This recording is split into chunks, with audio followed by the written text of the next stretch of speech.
tip number one, how to release the club properly. This can be quite a complicated topic, but it's all to do with our own patterns of play. So what I mean by patterns of play is how we swing it, how we deliver the golf club. So whatever we do, so however we deliver the golf club, that is affected from the takeaway. So whatever happens before the release is going to help, that's going to affect the release, if that makes sense. So I see a couple of common errors that's kind of related to the club face position and the way people take the club back on the backswing. So tip number one, or fault number one I see, is when people take the club back. So if you're somebody who takes the club back on the inside by rolling this left forearm, so if you like the left forearm goes into the inside and you've got an open club face, so if I was to deliver that handle back into the desired position, then what's going to happen from there is the club face is going to be open. So my alternative is to flip with the right hand to try and close club face, or vice versa.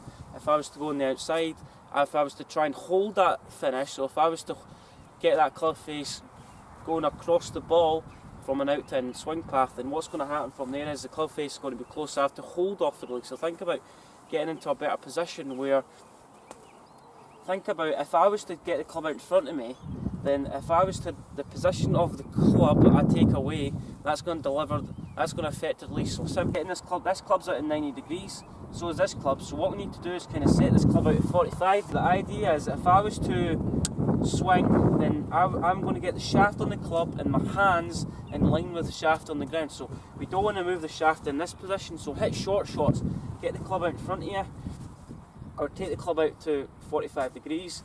From there we're going to hinge the club up, get the club to marry that line on the ground, and then we're going to release that angles into again. So think about, hinge the club up, get to turn full shoulder rotation, get that line back into impact, then we're going to release. We don't want to get the club too far behind or too far out in front. So think about, we set the club at 45, get the shaft in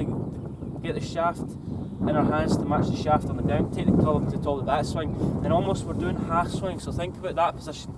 So we'll half swing 45 degrees, get to the top of the backswing, 45 degrees again as we come through. Go in this position where we're getting the club too far behind us or too far in front of us. So guys, we're getting in a position where if we get this club up to 45 degrees, what happens naturally is my left hip's going to turn out of the way. So we don't want to drag the handle inside, my hips are blocked. So we get into this position, set the club at 45 degrees, take your left hand off the club. From there, if I want the club to get back on that plane, or back with the shaft on the line, I have to get this left hip out of the way.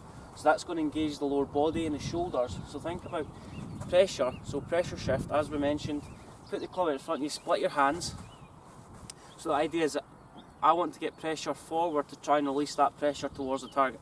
So we get to the top of the backswing, pressure goes forward after, so pressure goes forward and releases towards the target. So think about 45 degrees, set the club at, get to the top of the backswing, pressure goes left, gets that shaft back on that angle, and then from there we almost want to get the club in line with our left hip coming through. So we don't end up getting this position where we're flipping too much. So set the club at 45 degrees, get to the top of the backswing, rotate the body, and then flip. I'm trying to get the club back on the shaft on the ground. So get through, left hip clears out the way, shaft's going to match that on the ground, and then we're going to release the club back.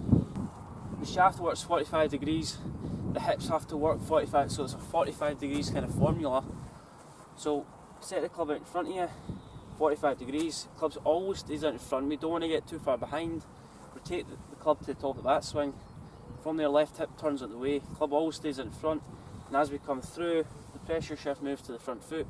Club shaft is always going to be in line with this shaft slightly, so the hands are exiting left, the body's rotating left, and then from there, this shaft on the ground is kind of a good reference point to use if you're struggling to get the club in the right position. So remember what we said, split your hands, from there put the club, push the butt end of the club down the way, get to the top of the backswing. From there, that kind of keeps the club in a better position, and as we come through we want to almost get in this position where arms are fully extended. So think about arms go full extended on the backswing and then full extended on the follow through.